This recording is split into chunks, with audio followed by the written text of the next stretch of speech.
Hello students, welcome back to our channel Dream Big Classes. तो आज हमने study करना है क्लास 7th का chapter algebraic expression. Algebraic expression word से हमें क्या पता चलता है? अलजेब्रा हमने पढ़ा था क्लास 6 में, जो कि हमें बताता है कि combination of numbers and letters. Expression से हमें क्या पता चलता है कि हमने किसी सिचुएशन को, किसी कंडीशन को एक्सप्रेस करना है। तो यानी कि कंबाइंड मीनिंग इस चैप्टर के नाम का क्या बना कि हमने अलजेब्रा यूज करके यानी नंबर्स और लेटर्स को कंबाइन करके सिचुएशंस को एक्सप्रेस करना है। तो हमारे चैप्टर का मेन मोटिव ये है कि हमने इस चैप्टर में क्या सीखना है? Combination of numbers and letters सीखने हैं। इसके लिए सिचुएशंस को एक्सप्रेस करने के लिए। तो ये जो चैप्टर है अलजेब्रिक एक्सप्रेशन, हमने दो पार्ट्स में कवर करना है। फर्स्ट पार्ट जो है आज का, उसमें हमने सीखना है कि अलजेब्रिक एक्सप्रेशन क्या होती है, कैसे बनती है, उसके डिफरेंट डिफरेंट कंपोनेंट्स क्या होते हैं और उनकी इंपॉर्टेंस क्या है। क्लियर? सेकेंड पार्ट में हम सीखेंगे कि एक्सप्रेशन के टाइप्स क्या हैं, कितने टाइप्स के होते हैं, उन्हें सॉल्व करने के कितने मेथड्स हैं, कैसे अलग अलग वैरायटी होती है क्वेश्चंस की एग्जाम पॉइंट ऑफ व्यू से। तो वो सारी चीजें हमने करनी है पार्ट 2 में। तो स्टार्ट करते हैं चैप्टर इंट्रोडक्शन के साथ कि चैप्टर करेंगे कैसे, इसमें है क्या। इंट्रोडक्शन है, letters represent the numbers so they are called literal numbers. Letters जो है वो भी नंबर को रिप्रेजेंट करते हैं, लेकिन हम उन्हें क्या बोलते हैं? Literal numbers. They are used to express variable. ये जो लेटर्स है वो वेरिएबल को एक्सप्रेस करने के लिए यूज होते हैं। अब वेरिएबल क्या होते हैं? वेरिएबल वो क्वांटिटीज हैं, वो नंबर्स हैं जिनकी वैल्यू फिक्स नहीं होती है। वेरिएबल क्या होते हैं? जिनकी वैल्यू फिक्स नहीं होती है। किस वर्ड से बना है ये? वेरी से, VARY, जिसका मतलब होता है चेंज होना। Okay, so we can perform the 4 fundamental operations on them. We can perform the 4 fundamental operations on them as we perform on numbers। कि हम नंबर्स की तरह ही अलजेब्रिक एक्सप्रेशंस पे भी ऑपरेशंस जो हैं वो ऑपरेट कर सकते हैं। जैसे कि ये ऑपरेशंस कौन कौन से होते हैं? Addition, subtraction, multiplication and division. ये चारों जो ऑपरेशंस हैं वो लिटरल नंबर्स पे भी एप्लीकेबल हैं।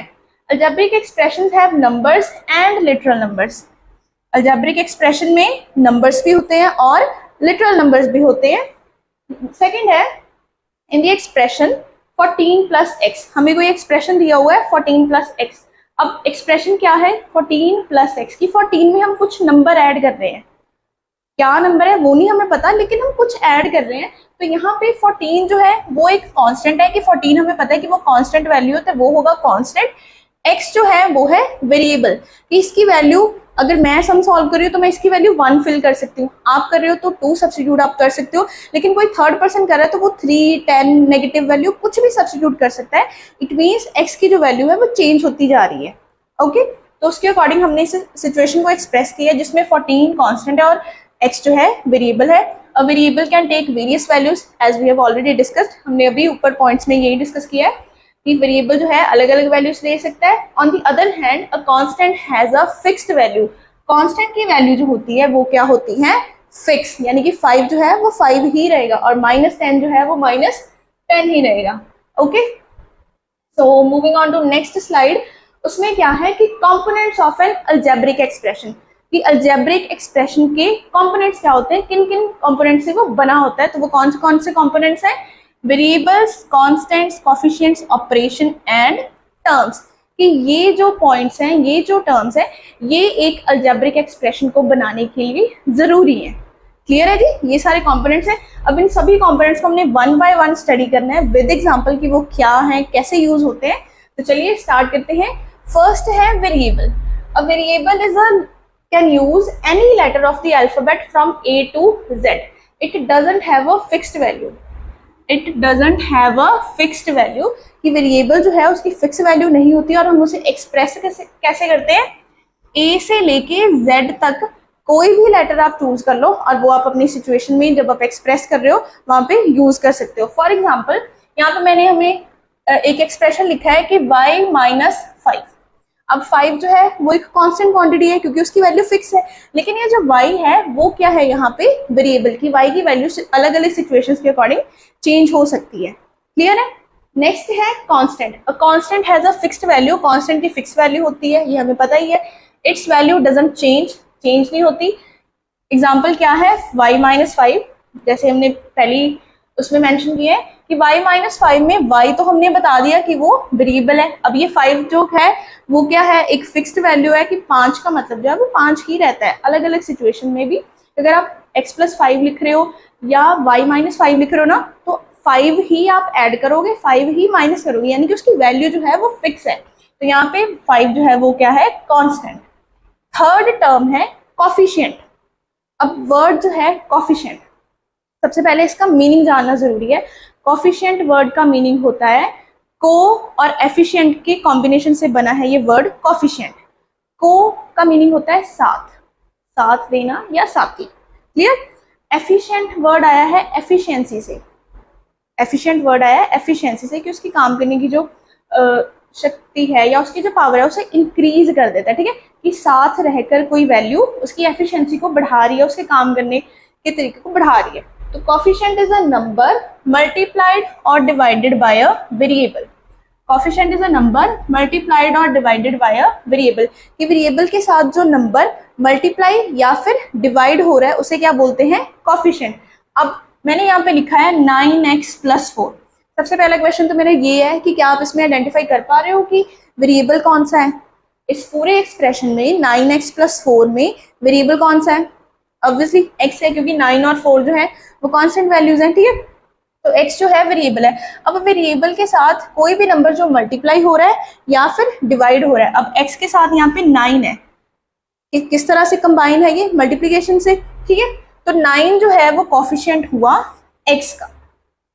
किसी भी वेरिएबल के साथ कोई भी नंबर जब मल्टीप्लाई या डिवाइड होता है तो वो क्या हो जाता है, उसका कोफिशिएंट, क्लियर है, ओके। नेक्स्ट है ऑपरेशन। ऑपरेशन अब कौन से होते हैं, ये जो हमने अभी फंडामेंटल ऑपरेशंस डिस्कस किए थे लास्ट साइड में, ऑपरेशंस कौन से होते हैं, जो बेसिक ऑपरेशंस है, addition, subtraction, multiplication and division, ये 4 ऑपरेशंस है, क्लियर है। तो an algebraic expression is formed using 2 operations that are addition and subtraction. कि अलजेब्रिक एक्सप्रेशन कैसे फॉर्म होता है, एडिशन या सब्ट्रैक्शन ऑपरेशन को यूज करके। जैसे कि मैंने यहाँ पे कुछ एक्सप्रेशंस लिखी हुई हैं, उनकी एग्जांपल्स दी हुई है, तो यहाँ पे अलग अलग है, यहाँ पे नेगेटिव है यानी कि माइनस है, यहाँ पे प्लस है, यहाँ पे माइनस प्लस, प्लस माइनस दोनों ही है। ये एक्सप्रेशन में ऑपरेशंस जो हैं वो भी बहुत यूजफुल हैं। क्यों यूजफुल है, ये करते हैं सेपरेट डिफरेंट टर्म्स को। ऑपरेशन क्यों यूजफुल है हमारी अलजेब्रिक एक्सप्रेशन को एक्सप्रेस करने के लिए, फर्स्ट कि ये एक्सप्रेशन की टर्म्स को जो उसके डिफरेंट पार्ट्स हैं उन्हें सेपरेट कर देते हैं, प्लस ये हमें बताते हैं कि हमने 2 टर्म्स को ऐड करना है कि सब्ट्रैक्ट करना है, क्लियर है। तो ये इसका काम है और यहाँ पे ये बहुत जरूरी है अलजेब्रिक एक्सप्रेशन में। सेकंड पॉइंट है टर्म्स। अब टर्म क्या होता है, मैंने अभी आपको बोला कि टर्म्स को सेपरेट करने के लिए ऑपरेशन में मैंने आपको क्या बोला कि टर्म्स को सेपरेट करने के लिए हम ऑपरेशन लगाते हैं। अब ये टर्म्स क्या है, टर्म भी तो हमें पता होना चाहिए। तो टर्म क्या है, a term is a part of an expression that is added और सब्ट्रैक्टेड। टर्म क्या है, एक्सप्रेशन का वो पार्ट जिसे हम ऐड कर रहे हैं या फिर सब्ट्रैक्ट कर रहे हैं। एग्जाम्पल यहाँ पे देखिए, मैंने यहाँ पे ये लिखी है एग्जाम्पल, 4x³ + 2x² - 8x + 7। ये हमारे पास एक एक्सप्रेशन है, यहाँ पे ऐड हो रहा है, माइनस हो रहा है, दोबारा ऐड हो रहा है, ठीक है। तो ये तो हो गया ऑपरेशन प्लस माइनस प्लस, ठीक है।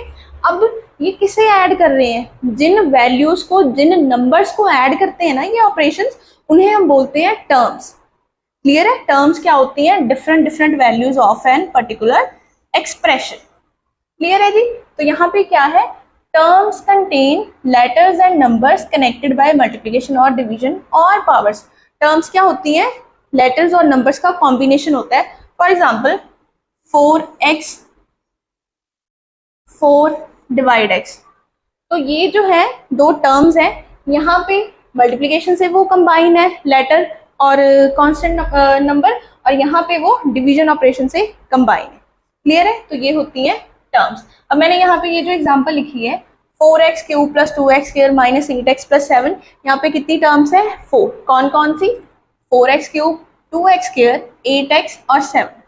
अब टर्म्स की ये जो 2 मैंने डेफिनेशन लिखी है, हम दोनों उन्हें समझेंगे कि यहाँ पे वो कैसे एप्लीकेबल है। पहले मैंने लिखा है कि दैट इज एडेड और सब्ट्रैक्टेड, कि ये 2 टर्म्स हैं, ये ऐड हो रही हैं और ये 2 टर्म्स हैं जो सब्ट्रैक्ट हो रही हैं।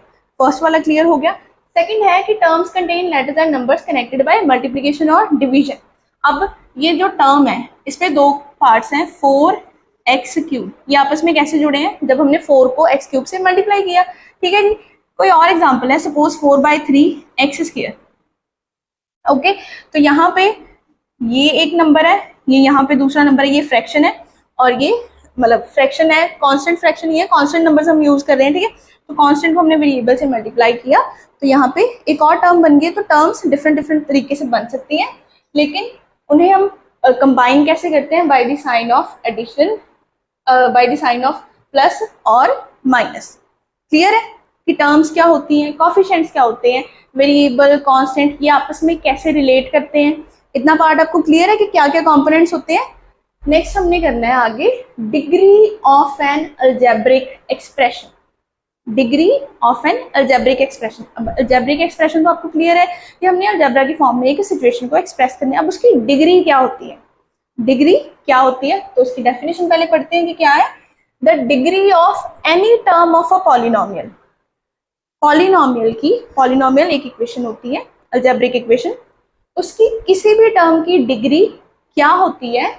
Is the sum of powers of all the variables in that term. कि किसी भी हमारे पास कोई भी हमारे पास एक्सप्रेशन है, उसकी एक पर्टिकुलर टर्म की डिग्री कितनी होगी, जितने भी उसमें वेरिएबल्स हैं उनकी पावर्स को अगर हम प्लस कर दें। फॉर एग्जांपल हमारे पास यहाँ पे है 4xy, ये हमारे पास एक टर्म है, ठीक है। ये टर्म इन दोनों को कंबाइन करके एक हमारे पास एक्सप्रेशन बन गया। ये एक एग्जांपल डिस्कस करेंगे। अब ये फर्स्ट टर्म है, ये सेकंड टर्म है, ठीक है जी। तो इस फर्स्ट टर्म की डिग्री कितनी होगी जब हम इनकी वेरिएबल्स की पावर को प्लस कर देंगे। x वेरिएबल इसकी पावर 1 है, y वेरिएबल इसकी पावर 1 है, 1 + 1 कितनी होगी 2, तो इसकी डिग्री है 2। क्लियर। सिमिलरली अब यहाँ पे भी हमारे पास सेकंड टर्म है, तो सेकंड टर्म में हमारे पास वेरिएबल जो है वो x है और उसकी पावर कितनी है 2। ओके, तो जब हम इंडिविजुअल टर्म की पावर्स, इंडिविजुअल टर्म की वेरिएबल्स की पावर को सम अप करते हैं और चेक करते हैं कि वो किसकी हाईएस्ट पावर आई है, तो उसे हम बोलते हैं डिग्री। अब यहाँ पे तो दोनों सेम है, तो यहाँ पे हाईएस्ट डिग्री 2 ही होगी, लेकिन हर केस में ऐसा नहीं होता, हर एग्जाम्पल में ऐसा नहीं होता। वहाँ पे वेरिएशंस आती हैं कि हाईएस्ट डिग्री हमारे पास आती है, जैसे 3, 4, 2 भी हो सकती है, क्योंकि जरूरी नहीं है कि हमने क्यूब तक ही, x क्यूब तक ही जाना है अपना एक्सप्रेशन को रिप्रेजेंट करना, हम स्क्वायर तक भी रह सकते हैं। तो वहाँ पे उसकी मैक्सिमम जो पावर है, हाईएस्ट पावर जो है, या जैसे हम बोल सकते हैं डिग्री कितनी है, तो वो कितनी होगी 2। क्लियर है। तो इसे हम और अच्छे तरीके से कैसे समझ सकते हैं। So the highest power to which a variable is raised, कि वेरिएबल को जितनी हाईएस्ट पावर तक रेज किया जा सकता है इन अ पॉलिनोमियल इक्वेशन, कि किसी पॉलिनोमियल इक्वेशन में, उसे बोलते हैं डिग्री ऑफ दैट एक्सप्रेशन। कि किसी भी एक्सप्रेशन में वेरिएबल की मैक्सिमम पावर जो होती है उसे हम बोलते हैं डिग्री। अब ये हमारे पास एक अलजेब्रिक एक्सप्रेशन है, ये हमारे पास एक अलजेब्रिक एक्सप्रेशन है, इसमें ये टर्म है और ये टर्म है, दोनों में वेरिएबल्स है, दोनों में वेरिएबल्स है ना, तो हमें दोनों वेरिएबल्स को कंपेयर करना पड़ेगा कि किसकी डिग्री जो है, किसकी पावर जो है वो ज्यादा है। फर्स्ट में क्लियर है कि x की पावर 3 है, इट मीन्स उसकी डिग्री कितनी है 3। लेकिन यहाँ पे दो वेरिएबल्स हैं और दोनों की पावर कितनी है, मैं आपको यहाँ पे लिख के शो कर रही हूँ। दो वेरिएबल्स है x और z, इन दोनों की पावर 1 1 है, तो यहाँ पे डिग्री कितनी होगी 2। अब कौन सी डिग्री ज्यादा है, 2 या फिर 3? ऑब्वियसली 3 ज्यादा है, ठीक है। तो 3 वाली टर्म की डिग्री जो है वो ज्यादा होगी, तो यहाँ पे हाईएस्ट डिग्री कितनी होगी 3। ये मैंने आपको वर्ड्स में भी यहाँ पे एक्सप्लेन किया हुआ है कि in 4x³ the degree is 3 because the highest power is 3। In 2xz the degree is 2 क्योंकि 1 + 1 कितने हो गए 2। And 8 has no variable attach to it. 8 को हमने क्यों नहीं कंसिडर किया, क्योंकि उसके साथ कोई वेरिएबल ही नहीं है, और डिग्री हमने कैसे कैलकुलेट करनी है, वेरिएबल की पावर से, तो इसे तो हम निग्लेक्ट कर सकते हैं। क्लियर है। सिंस 3 इज ग्रेटर देन 2, 3 2 से बड़ा है, तो highest degree of the expression is 3। Clear है। ये डिग्री क्या होती है और हम इसे कैसे कैलकुलेट करते हैं, आई होप क्लियर हो गया होगा। 2 एग्जाम्पल्स डिस्कस करनी है हमने अब, ठीक है जी। तो नेक्स्ट है हमारे पास factors of a term. Factors अब क्या होते हैं, फैक्टर्स हमने पढ़े हैं। फैक्टर्स क्या होते हैं, जब भी हम किसी नंबर को अलग अलग फॉर्म में लिख सकते हैं कि वो किन किन नंबर से बना है। फॉर एग्जाम्पल 12, सपोज 12 हमारे पास नंबर है, हम उसे किस किस फॉर्म में रिप्रेजेंट कर सकते हैं। 12 जो है हम उसे लिख सकते हैं 1 × 12, 2 × 6, 3 × 4। ये अलग अलग रिप्रेजेंटेशन है नंबर 12 की। ऐसे ही होता है कि हम नंबर को स्प्लिट करते हैं कि हम उसे और कौन कौन सी फॉर्म में रिप्रेजेंट कर सकते हैं। बन रहा है ये 12 ही है, लेकिन हमने एक बार बनाया 1 into 12 करके, दूसरी बार बनाया 2 into 6 और तीसरी बार बनाया 3 into 4। सिमिलरली हमने ये जो अलग अलग नंबर्स के फैक्टर बना सकते हैं, लेकिन अभी तक हमारे पास जितनी नॉलेज है वहां पे हमने सिर्फ कांस्टेंट नंबर के ही फैक्टर बनाए हैं। 50, 100, 200, 2000, 1728, हमने बड़े बड़े नंबर्स के भी फैक्टर बनाए हैं, लेकिन यहाँ पे अब हमने अलजेब्रिक एक्सप्रेशन के फैक्टर्स बनाने हैं। तो वो कैसे बनेंगे, वो भी इजी है, सेम मेथड लगेगा। अभी हमने डिस्कस करना है कि हम ये कैसे करेंगे। तो सबसे पहले हम इसकी डेफिनेशन एक बार और रिवाइज कर ले कि फैक्टर्स होते क्या हैं और अलजेब्रिक एक्सप्रेशन में वो कैसे डिफाइन होते हैं। सो व्हेन वी मल्टीप्लाई 2 और मोर नंबर्स टुगेदर, जब हम 2 या 2 से ज्यादा नंबर्स को मल्टीप्लाई करते हैं आपस में, each of the numbers is called the factor of the product. Each of the numbers is called the factor of the product. कि जिन दो नंबर्स को हमने मल्टीप्लाई किया है वो दोनों नंबर्स फैक्टर होते हैं किसके, जो आंसर निकला है, जो प्रोडक्ट निकला है उसके। जो प्रोडक्ट हमारे पास आया है वो जिन नंबर से बना है वही उसके फैक्टर्स होते हैं। For example, if 3 into 4 is equals to 12, अगर 3 और 4 को मल्टीप्लाई करके 12 बन रहा है तो 3 और 4 जो है वो फैक्टर्स हैं 12 के। 3 और 4 जो है वो फैक्टर्स हैं 12 के। अब यहाँ पे मैंने आपके लिए एक लाइन लिखी है कि अ term is a product of its factor. A term is a product of its factor. अब मैं यहाँ पे 12 को टर्म मान रही हूँ, ठीक है, 12 को मैं एक टर्म मान रही हूँ और इसके फैक्टर्स हैं 3 into 4, यानी कि ये भी फैक्टर। तो इन दोनों फैक्टर को जब मैंने मल्टीप्लाई किया मेरे पास ये एक नंबर बन गया, ये एक वैल्यू बन गई, इसे हम क्या बोलते हैं, टर्म। तो होगी डेफिनेशन स्टेटमेंट क्लियर कि मैंने अभी जो बोला है उसका मीनिंग क्या था, कि जो फैक्टर्स होते हैं उनको अगर हम मल्टीप्लाई कर दे, उनका प्रोडक्ट कर दे, तो वो क्या बनेगा, एक टर्म। क्लियर है? ओके। सो नेक्स्ट पॉइंट है, ये मैंने एक और एग्जांपल दी हुई है, अब अलजेब्रिक एक्सप्रेशन की है कि 10xy। Similarly in 10xy the factors of the product are 2 into 5 into x into y। अब ये कैसे बने हैं, 10xy था हमारे पास, 10xy था हमारे पास, फैक्टर्स बनाने हैं। अब हमें तो सिर्फ कांस्टेंट नंबर्स के फैक्टर बनाने आते हैं, तो हमने 10 के फैक्टर्स बना लिए पहले, 2 into 5, ठीक है। 1 into 10 भी लिख सकते हो, लेकिन 1 into 10 तो फिर वो 10 ही आ जाना था, लेकिन हमने तो ये पता करना है कि 10 किन किन नंबर से बना है, तो मैंने कौन सा चूज किया, फैक्टर 2 into 5। अब बच गया x और y। अब x और y कैसे लिखेंगे, x और y मल्टीप्लाई हो रहे हैं तो x और y को सिंपल इस फॉर्म में लिख दो। बन गए हमारे पास फैक्टर्स किस टर्म के, 10xy, कि इन चारों फैक्टर्स को मल्टीप्लाई किया और हमारे पास ये एक प्रोडक्ट बना जो कि है एक टर्म। क्लियर है? A term is a product of these factors. Term कौन सी है, 10xy। क्लियर है ना? 10xy कैसे बना, 2 into 5 को मल्टीप्लाई करके और इसके साथ मल्टीप्लाई किया x और y के साथ। तो ये जो 2, 5, xy है वो फैक्टर्स हैं किसके, 10xy के। अब यहाँ पे लास्ट में मैंने लिखा है 2 and 5 are the numerical factors. 2 and 5 are the numerical factors. अब न्यूमेरिकल क्या है, न्यूमेरिकल मतलब कोई भी न्यूमेरिक वैल्यू। न्यूमेरिकल वर्ड किससे आया, न्यूमेरिक वैल्यू से, यानी कि जिन्हें हम नंबर्स की फॉर्म में लिखते हैं। तो ये जो 2 और 5 है ये नंबर्स हैं, तो ये फैक्टर्स तो हैं, लेकिन पर्टिकुलरली ये कौन से फैक्टर्स हैं, न्यूमेरिकल, क्योंकि ये नंबर की फॉर्म में लिखे हुए हैं। एक्स और वाई जो है वो भी फैक्टर्स हैं, लेकिन कौन से हैं, लिटरल फैक्टर्स। क्यों, क्योंकि हमने वेरिएबल्स को या लेटर्स को कौन सा नाम दिया था, लिटरल नंबर्स। तो अब ये फैक्टर है तो ये कौन सा बन गया, लिटरल फैक्टर। क्लियर है? Last, also the numerical factor is known as the numerical coefficient। numerical factor is known as the numerical coefficient। अब coefficient word हमने पीछे पढ़ा था, coefficient word हमने पीछे पढ़ा था ना, कि वेरिएबल के साथ जिस भी नंबर को हम मल्टीप्लाई या डिवाइड करते हैं। तो ये जो नंबर्स हैं जो हम न्यूमेरिकल फैक्टर बोलते हैं, जैसे 2 और 5 था, इसे हम न्यूमेरिकल कोएफिशिएंट भी बोल सकते हैं। किसका, जो भी बाकी के फैक्टर्स बचे हैं, यानी कि x और y। कैसे हम इन्हें समझ सकते हैं, 10xy था, ये हो गया 2 into 5 into x into y। Suppose हमें उन्होंने पूछा है कि right the coefficient of xy, या suppose right the numerical coefficient of xy। तो कोएफिशिएंट तो हमें पता है कि वेरिएबल के साथ लगने वाली वैल्यूज। अब उन्होंने बोला है न्यूमेरिकल, तो ऑब्वियसली न्यूमेरिकल तो हमें यही नंबर दिख रहे हैं, तो कौन कौन से हो जाएंगे, 2 और 5, ये हो गए न्यूमेरिकल कोएफिशिएंट। या फिर हम इन्हें सिंपली बोल सकते हैं कोएफिशिएंट। क्लियर, क्या बोल सकते हैं, कॉफिशिएंट। और लास्ट एक और एग्जांपल है 4xy में 4 जो है वो कॉफिशिएंट है, या फिर हम बोल सकते हैं कि न्यूमेरिकल कॉफिशिएंट है। ओके, जो न्यूमेरिकल कॉफिशिएंट है ना उसे हम न्यूमेरिकल कॉफिशिएंट भी बोल सकते हैं, या फिर हम उसे सिर्फ कॉफिशिएंट भी बोल सकते हैं। लेकिन ये जो वेरिएबल वाले होते हैं इन्हें हम बोलते हैं लिटरल कॉफिशिएंट। जब वेरिएबल्स आ गए ना उन्हें हमें पर्टिकुलरली स्पेसिफाई करना ही होगा कि इनका नाम क्या है। जैसे x और y आ गए तब हम उन्हें वेरिएबल बोलते हैं, ठीक है।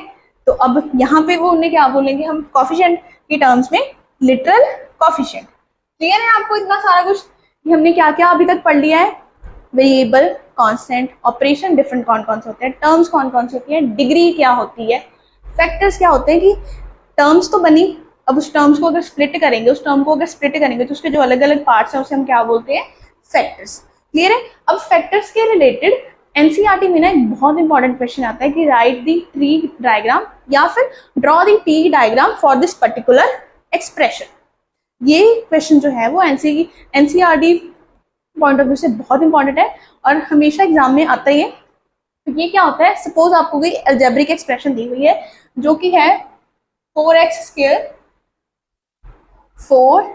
Square minus 3xy। ये कोई रैंडम अलजेब्रिक एक्सप्रेशन है, ठीक है। तो वो बोल रहे हैं कि draw the tree diagram for this expression. तो अब हमने करना क्या है, मैं बार बार बोल रही हूँ ट्री डायग्राम ट्री डायग्राम। तो ट्री तो हमारे दिमाग में वही आ रहा है, ट्री यानी कि पेड़। तो अब हमने उससे इसके साथ कैसे रिलेट करना है, हमने इस जो एक्सप्रेशन है उसे उसी की तरह मॉडिफाई करना है। कि कैसे, हमने इस एक्सप्रेशन को मान लिया ट्री का स्टेम। स्टेम क्या होता है, तना जो कि जमीन से ऊपर उठता है। ऐसे होता है, पेड़ ऐसे बड़ा हो रहा है तो जमीन के अंदर जो उसकी रूट्स हैं, जड़ें हैं, तो ऊपर जो हमें हिस्सा दिख रहा है वो होता है स्टेम। तो ये पार्ट जो है वो है stem. 4x square minus 3xy।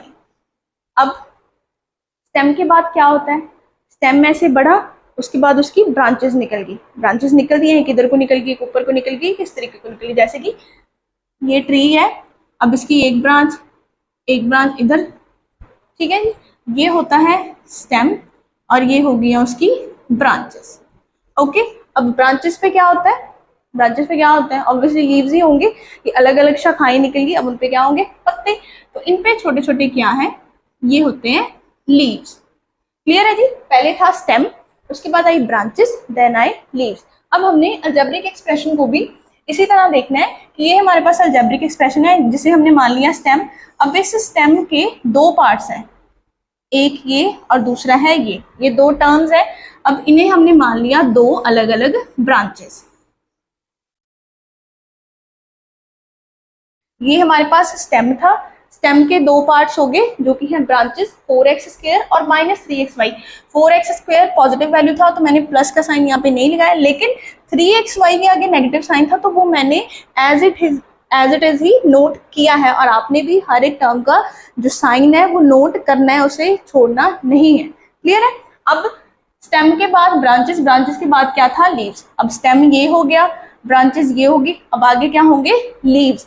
अब वो लीव्स क्या है, ये जो टर्म्स है इनके फैक्टर्स। एक्सप्रेशन जो है वो है स्टेम, टर्म्स जो है वो क्या है, ब्रांचेस, और जो फैक्टर्स होंगे वो क्या होंगे, इनके लीव्स। क्लियर है जी। तो एक हो गया 4, देन x और ये हो गया x।